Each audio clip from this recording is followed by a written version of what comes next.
Most of the Google Pixel 8 rumors we've seen so far have covered the upgraded specs and hardware we can expect for this year's lineup. But the latest leaks suggest big updates are headed for the Google Camera app as well, which could get its first big UI overhaul in years. Google's already known for making some of the best camera phones out there, and these improvements could make it easier than ever to snap great pictures.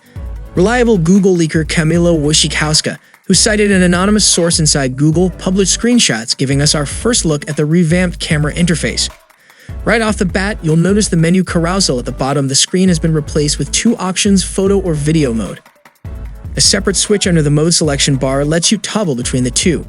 Once you choose whether you're taking a photo or video, you will see the same carousel of mode options as before for each. The motion tab has been shuffled around a bit as well, now split into long exposure and action pan for increased visibility. Google is also considering swapping the position of the camera switch and gallery button as part of this new redesign, taking a page from the layout found on Samsung and iPhones. In addition to tapping the icon for the settings pop-up menu, just as you can on current Pixel phones, you'll also be able to access it by swiping up as opposed to swiping down in the viewfinder. Lastly, the video stabilization menu has been scrapped and replaced with a dedicated pop-up menu, though the options, standard, locked, and active, will remain the same. The Google camera interface is long overdue for a facelift as it's remained largely unchanged since the Pixel 4 came on the scene in 2019.